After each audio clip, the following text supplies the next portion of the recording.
I hope I won't send you fast to sleep. If I send you just to sleep, is that okay? So if you, I can talk very low if you like, so you can sleep comfortably. So anyway, I'm going to go through some of the challenges for startups in this particular area. We have a few startups here exhibiting, and I'll just talk a little bit about that. I'll fly through it. I've probably way too many slides, so if you see me going really fast through the first few, those are the ones, I see the five-minute man down there, he'll control me, right? Those are the ones that kind of say who we are and that sort of stuff. They'll be really quick, and then at the end, the more discussing on the point will be a little bit slower. Okay, so that's who we are. We're European Union mandate since 1987, so we're an EU big, EU licensed, EU quality controlled. A portrait of a big, if you want all those slides, you can have them later. That's who we are and what we do. That's the kind of community we inhabit. 30 years of accumulated knowledge across all of the EU. There's about 250 members in our group. This is the company we keep, a sample of them. So we link with these kind of incubation organisations that are also accredited, quality accredited EU bigs in different countries. And some even outside the EU. We have soft landing platforms in and out. So in theory, we're supposed to accept companies inbound, and then we send companies out and we find them everything they can get in other countries, language barriers broken, find them quality services, legal services, whatever they need like that, on the cheap or free. But that in turn is interlinked to the other networks around the world, and we've big inroads made in those particular geographies that I've up there for you. Here in Ireland, we're part of all the machinery of national government, even though we're a public-private partnership, so we're not the state and we're not private sector, we're in the middle with this hybrid thing. This is how we're laid out in Ireland. Logically, from the main capitals, we service out into the regions. The green one is the one that I inhabit. We have a uniquely distributed service system, so it's easy to get to us within your own telephone prefix number area, so there's no travel involved. So we like those animals on the Discovery Channel. We can look big, but we're not big. So we just piggyback on other people's overheads. That's our current market offering. It's very straightforward, market animation. We promote in the market. We coach projects to the investor-ready stage. Our typical investments are somewhere between 700,000 and $1 million at the moment. That's the band of money that we're attracting for companies. We build incubators, and we commission them, and we run them, and we run the systems in them. We have 4. And we find and build growth capital instruments. We're the people who developed the seed and venture capital business in Ireland back in the late 80s, when there was no such thing. We forced the central bank to come up with rules by which they would regulate us, by building the first seed capital fund ever. And now there's a plethora of them. That's the kind of stuff we do in animation. Mayo Ideas Week is the second biggest enterprise animation activity after what do you call the thing that's gone to Portugal? It was in Dublin. It was the big thing, Paddy Cosgrove. Web Summit. After Web Summit, Mayo Ideas Week is next. And our Web Summit has gone to Portugal, so we're first. That's the kind of outturn we have in a year. So from 2009 to 2015, in just what's called the high potential startup area only, those will be all Enterprise Ireland supported, and subsequently they'd raise their money there, and we'd raise the matching funds as well through our private angel network. So that's how that kind of money comes into companies. That's our tech centre. We have an incubator in Galway. That's Roscommon. That's the newest one we built and we've commissioned in southwest Donegal. That's in a bilingual area. We also work with the campuses, so we're on campus in these colleges also. So our service is available on these campuses. That's the seed and growth capital area. We deploy the angel capital program across the west and the northwest, so we raise funds through private people. There's a lot of private money now looking for companies to invest in because liquid rates are down, the property market is still stagnant where I live, not so much here, but where I live it is, and people are anxiously looking to do something else with money. So you'd be amazed how much capital is knocking around and how many people have something to offer other than capital, and we process all of that. That's the kind of, give an idea of the kind of money we raise for companies. Total funds raised last year, as an example, was nearly 6 million, and we'll probably come close. It was an exceptional year. We'll probably come close to that again this year, I believe. We've added a new area this year. We've cracked the area of drawing EU money straight into companies.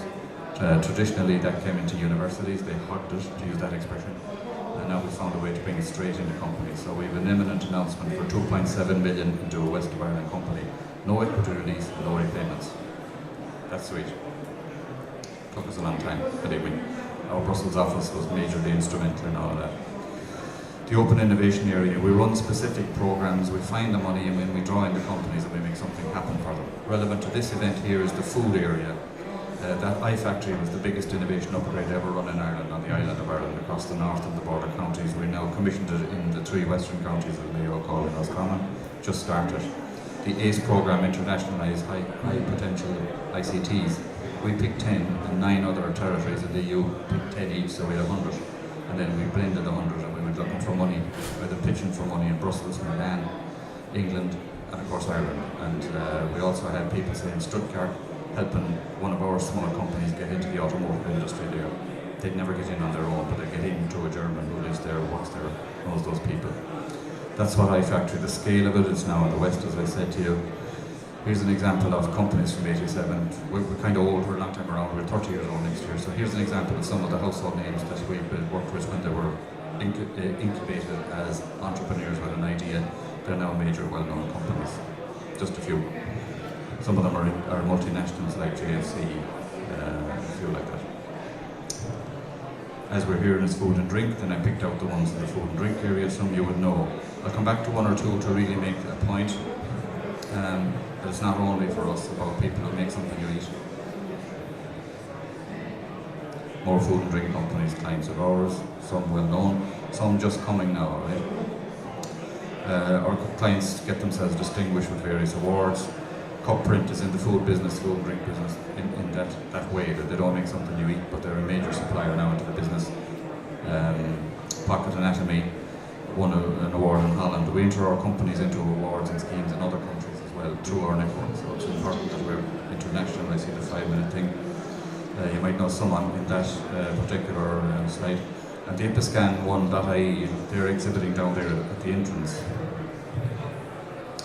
So the functional food area has become big for us, and as my topic is opportunities in the food and drink area, I'm saying to people, look, it's hard going sometimes, the food area. I had a discussion with somebody over a sandwich. It's a love affair oftentimes for the entrepreneur. The opportunity to be disruptive in the food business is slim and scarce and harder. It's highly regulated, so there's always another way in or out of the industry. So for us, things like the Smart Bar, which is based on a seaweed, Nori Bake is a substitute for salt. It's going into bread in Holland. These are all made in the west of Ireland out of natural products. And Liquid is a new drink out of seaweed to improve your memory. Did you know that your memory is the second thing you lose when you get to my age? I forget. Thank you. And you won. The challenges, the big thing is really regulations and compliance. That's getting harder and harder, that's the bad news. Globalization is really hard going, you know, the Glanbies and all of these, everything is globalized now, but food is suffering from it in particular. Access to finance is really hard. The sexy projects in the Sunday business papers are seldom food, they're nearly always techies and medtech.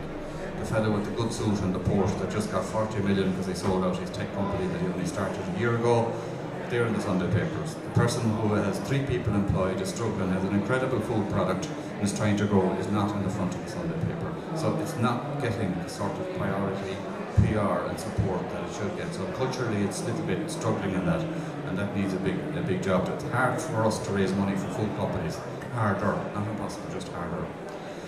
Skill talent is always hard to find and to mobilise into your area, and then the sustainability and innovation content of it. I was talking about the ability for you to stand out from the crowd, because thankfully the industry is becoming diverse and multiple, so there's lots of everything going on. Look around you here at some of the amazing products and services and inputs. So it's getting harder and harder for you to stand out and for your innovation to be noticeable. Opportunities, as I say, functional food. It's important to attach yourself to the science at the level that's benchmarked globally and internationally. It's not enough for you to say, I have a drink here and it improves your memory. You need to have a drink here and scientifically, XYZ laboratory has proven that this improves something. So you really have to attach yourself to the sciences.